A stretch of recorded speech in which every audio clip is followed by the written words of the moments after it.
Hilary the SheSEER. In today's video, I'll reveal my notes from the psychic reading I conducted into the mysterious disappearance of Taylor Casey.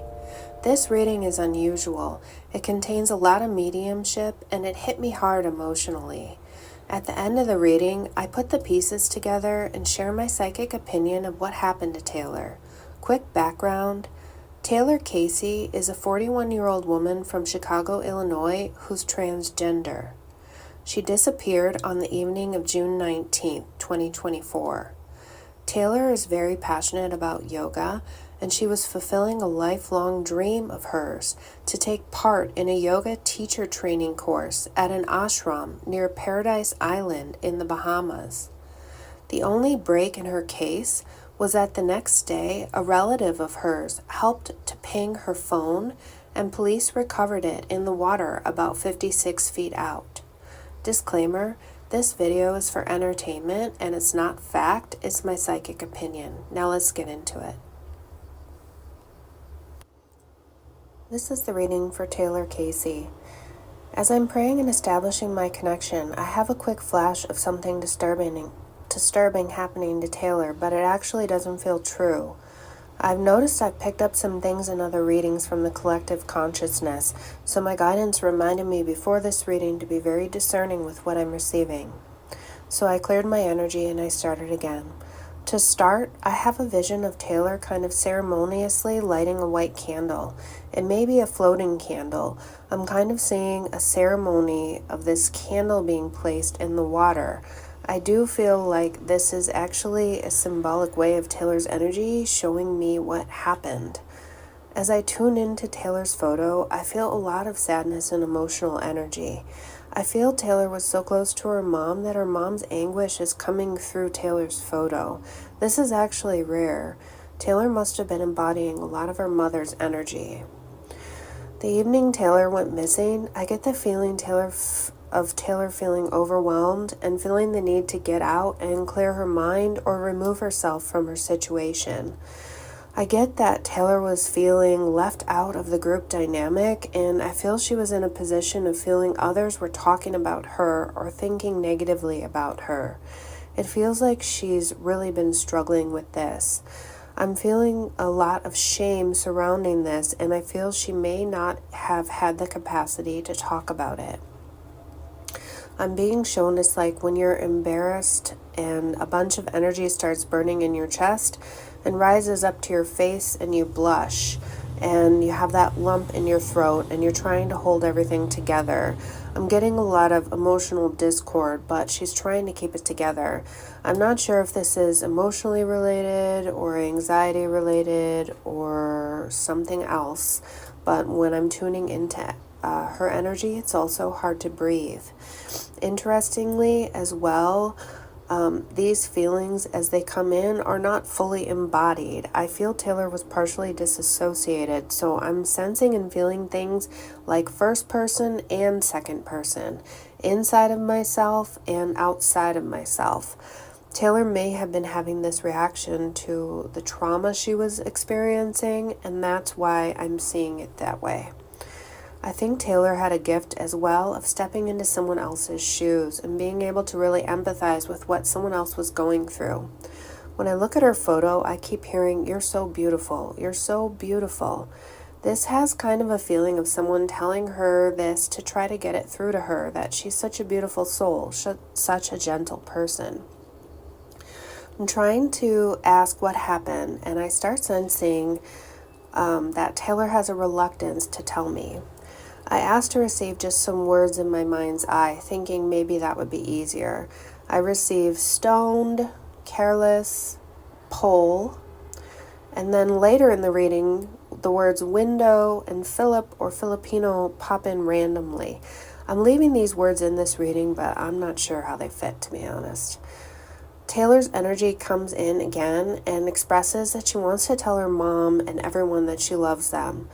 The way her energy is interacting with me, I can say I feel strongly that unfortunately Taylor has allegedly passed away. I look at her picture and I hear heart-centered, heart chakra. I'm also feeling lots of energy in the chest. Maybe the focus for her at the time was balancing, or more so opening her heart chakra, clearing, healing it. I've actually been part of yoga teacher trainings, offering breathwork to the students as part of their trainings. I suspect this training that she was going through was quite intense emotionally and would involve in-depth soul searching, self-reflecting, and it can be highly triggering actually.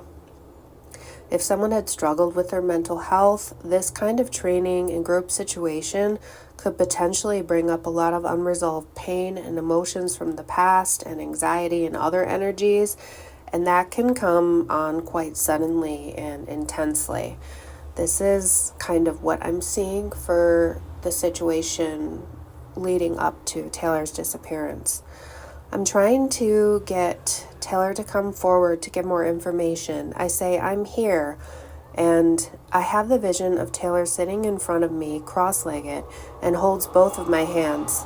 Perhaps she would sit like this with her mom or friend to engage in a serious or heartfelt discussion. It has a very caring feeling to it. It's the way her energy is coming forward.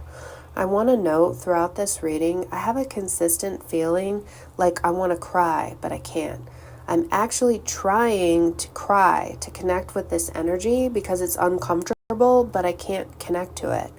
It stays at the same level of intensity, but I can't connect to it. I have a realization that this may be how Taylor was experiencing emotions. I'm feeling like she was potentially, allegedly taking antidepressants. It's a unique experience to have a lot of conscious emotional turmoil, but not actually be able to express or process it or connect to it physically. Crying actually helps the nervous system regulate, but I don't think she was able to do that. It's like on one hand, I care a lot and I'm experiencing a lot, and on the other hand, I can disconnect from the situation or feeling. I'm seeing and feeling perhaps the anxiety she was experiencing was manifesting in IBS symptoms. I see the energy in the chest area not being able to be emotionally expressed, so it's traveling to her GI tract and creating disturbances. I'm also getting something about her feet. Maybe her bare feet are very sensitive or ticklish. There's something about her feet in the sand. I hate it or I love it. I'm not sure if I like it. It's kind of an autistic level of sensitivity or quirk. I'm not saying she's autistic at all, but it's coming in that way to describe it. I have another rush of wanting to cry, and I try to cry, and I can't. This is really starting to become frustrating. There's a lot of chest energy in the throat, but it's like a lump in my throat, and my stomach is upset. She's saying, I'm here, and it's almost like being playful in a mirror. It's like she's being playful and saying, I'm here in the mirror. Or she's giving a message to someone that when you look in the mirror, I'm with you. I actually think she may be referencing the meaning of namaste. It's like the beauty in me reflects the beauty in you. I'm encountering some reticence from Taylor's energy. I feel like in a way she does not want her mom to hear what happened to her. I feel like she doesn't want her to feel guilt and question if she could have helped Taylor. When I'm doing a reading, I can be shown things or pick up things that could be in the energy surrounding the situation. For example, a mom's worst nightmare. I believe in the beginning of the reading I mentioned I had a vision. So this is kind of what came in when I was praying to start the reading.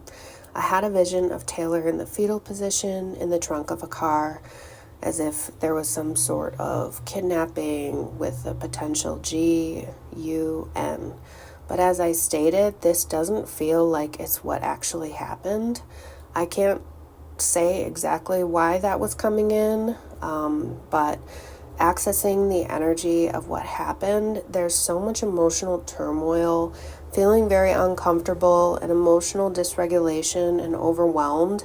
This is coming to me with the feeling that Taylor felt she couldn't take it anymore, and she made a decision to walk out into the water to end her own life. I also feel that that's the significance of the vision that started this reading, the ceremony of lighting the white candle and it floating off in the water. I'm sitting with this energy for a moment. I'm going to see if I can access my guidance on what to do with this. Remember, these are my notes as I'm going through the reading. I do come in and edit some things, but this is just kind of like the process as it was coming out. I said I want to honor Taylor and her feelings of not wanting her mother to feel more pain, but I also feel it would be some sort of closure for Taylor's mom potentially to know what happened. I also feel a high level need to deliver an accurate, clean message. When missing cases get a lot of attention, it's very easy to pick up on the many theories going around, or, like I said, a loved one's worst fear. These energies can build quite a lot of momentum and come up in a reading, so I'm really asking to receive and deliver the truth of what happened. I took a short break and I received a strong message to grab several crystals. I grabbed a clear quartz crystal, a rose crystal, a celestite crystal, and a malachite. And I rested all of them on my chest. This is the first time I've been called to do this in a missing persons reading. I'm hoping this can translate to some healing energy to Mom or Taylor's loved ones or anyone listening to this reading. I got goosebumps when I got the guidance about the crystals, and once I placed them on my body, I had a deep exhale and sense of relief.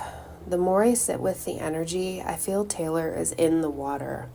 I do feel there will be a recovery and there will be closure. Taylor's been popping into my energy field for about a week. I really felt pulled and guided to do this reading. It feels more like a mediumship type of reading that Taylor had messages she wanted to deliver to her loved ones. I feel Taylor has a strong message to her mom to please take care of herself, not to be overcome with grief, to really lean into physically healthy coping mechanisms and support. She says she still needs her mom and her friends need her too. I'm feeling Taylor wants her mom and friend to keep telling her story to the media and the LGBTQ plus community and the world, really. As I write this, I have a huge burst of emotional energy. I'm finally able to cry, and I have goosebumps. This crying feels like such a relief. I feel like Taylor's story going public is important for so many reasons. It's really sad that a mother would have their child go missing and be afraid to reveal that she's trans for fear that people won't look for her or care.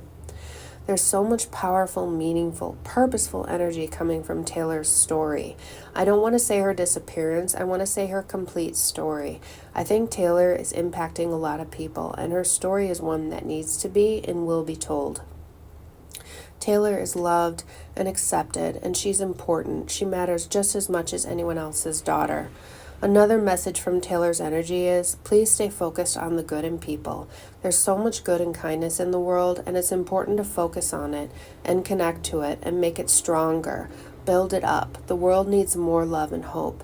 I'm sending love to Taylor's family, friends, specifically her local LGBTQ plus community, as well as the LGBTQ plus community at large. I pray for comfort, support, compassion, and eventually closure and peace. Namaste. The beauty in me reflects the beauty in you. I'm sending you so much love. I'll see you in the next video.